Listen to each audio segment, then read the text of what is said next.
tema de hoy, podemos alojar un proyecto de software libre.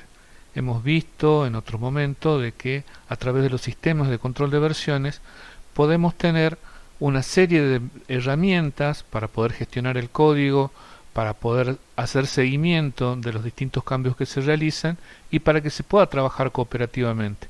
Sin embargo, hay muchas otras características del desarrollo de un proyecto de software que no están incluidas solamente en un sistema de control de versiones.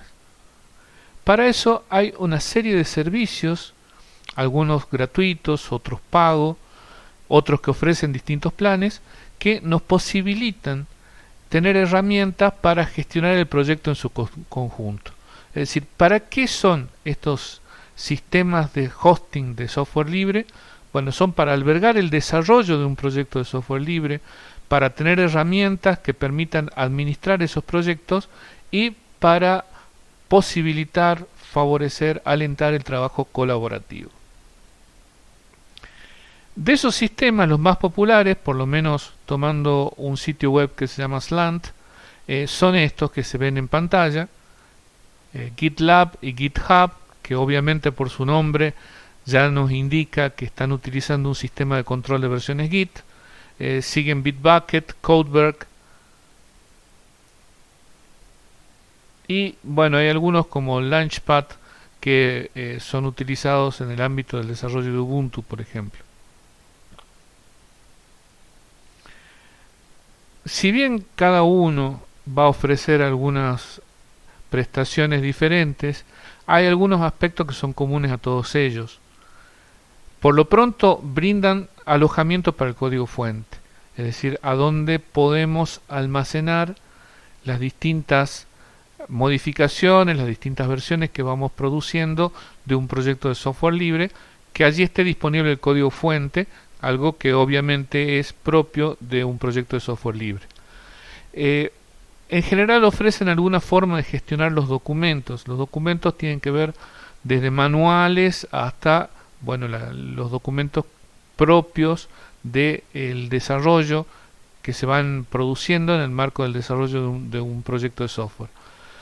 Obviamente tienen sistemas de control de versiones, ofrecen herramientas de seguimiento, que ya vamos a ver un poquito más, gestión de errores, es decir, desde que se informan algún error, alguna deficiencia, alguna falla dentro del software, hasta cómo se va a procesar el mantenimiento correspondiente para poder solucionarlo. Una serie de estadísticas que pueden servir para la toma de decisiones dentro del propio proyecto o también para orientar a los usuarios, a quienes navegan por esos sitios, para tener referencias sobre las características de un proyecto. Suelen ofrecer listas de correo, si bien hoy son menos comunes. Es una forma de comunicación que históricamente ha tenido muchísima relevancia para el desarrollo de un proyecto. Es decir, mails que se mandan a un grupo de gente, donde las respuestas van a ese grupo de gente y que permiten, por lo tanto, mantener una comunicación asincrónica.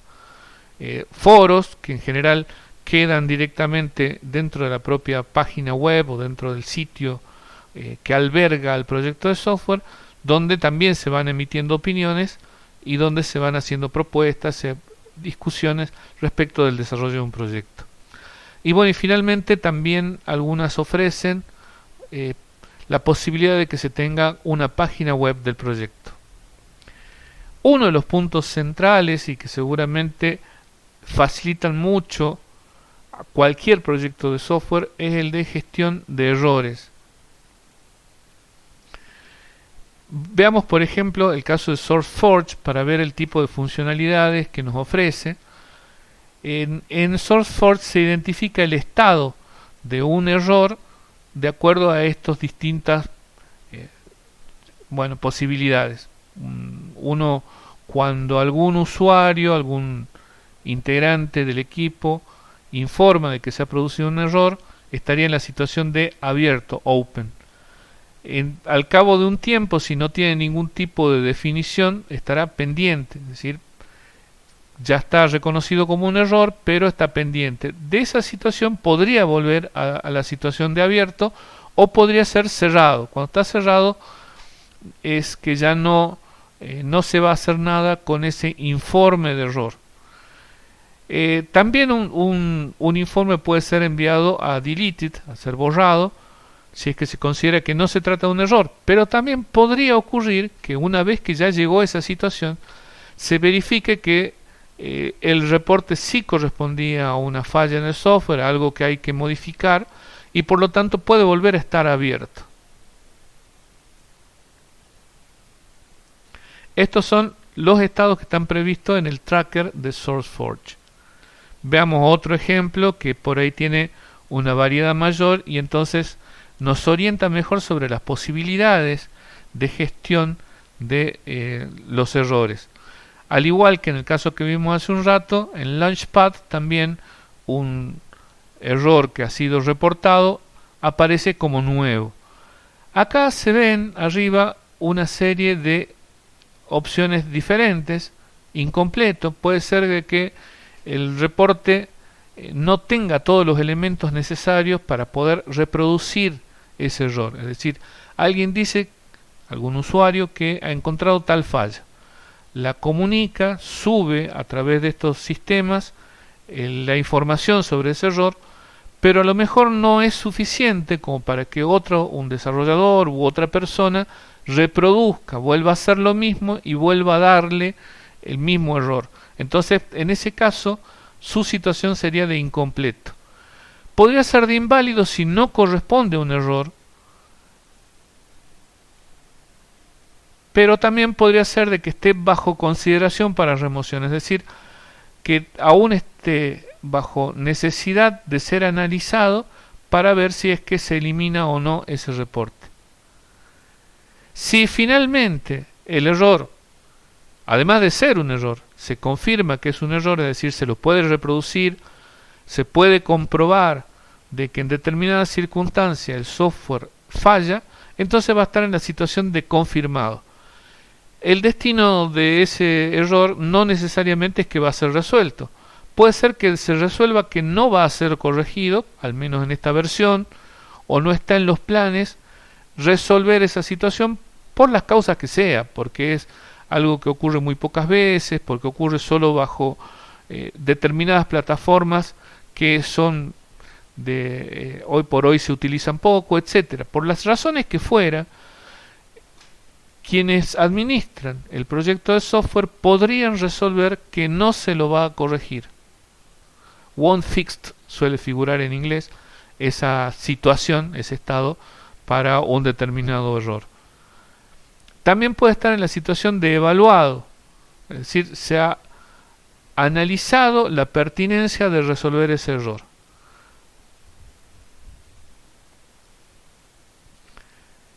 Finalmente, si es que ya está bajo análisis, alguien está trabajando para resolverlo, estará en una situación de en progreso, y finalmente cuando pase de esa situación a tener una propuesta de parche, de arreglo o de corrección para una nueva versión, será que el reporte ha pasado ya al estado de corrección enviada.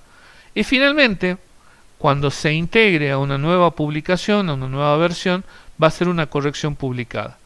Este es el modelo de Launchpad, y si bien difiere del que vimos hace un rato, nos da nuevos elementos de cómo podríamos gestionar a los errores en un proyecto de software libre. En general, estos sistemas de gestión de errores brindan un conjunto de funciones comunes. Primero, posibilitar de que se informen los errores. Es decir, los usuarios tengan alguna forma de entrar a ese sistema, escribir qué error han sufrido o han comprobado y eventualmente aportar más información. Una de ellas es especificar en qué circunstancias se produjo el error. Esto es muy importante porque a veces esos errores, o uno se topa con un error que pocas veces se produce. Entonces hay que tratar de describir, el usuario debe tratar de describir con la mayor precisión qué estaba haciendo, qué estaba usando, con qué plataforma, qué hardware tiene, para tratar de que indicar con precisión cuándo se produjo el error. Y bueno, también suele ofrecer la posibilidad de que uno adjunte una imagen, una captura de pantalla, por ejemplo, que posibilite comprender mejor en qué circunstancias se producen los errores. Obviamente también, como hay distintos estados de un error, debe ser posible modificar ese estado, de modo tal de que quienes administran el proyecto de software resuelvan si no se va a corregir el error, si no se trata de un error, si por el contrario es un error, confirmamos que es un error y lo asignamos a alguien para que realice esa tarea, o al contrario, no lo asignamos a nadie, pero sí informamos que ese error está reconocido como tal y por lo tanto amerita que se haga un tipo de resolución. Y también está la posibilidad de generar informes, es decir, de que uno pueda saber con qué frecuencia se arreglan los errores, con qué frecuencia se reportan fallas y cuándo esas fallas son realmente reconocidas como tales, cuánto tiempo demora un reporte, desde un reporte de un error hasta que ese error es solucionado o hasta que ese error es publicado. Bueno, todas esas son herramientas necesarias para gestionar un proyecto de software libre y tomar decisiones sobre cómo seguir gestionándolo.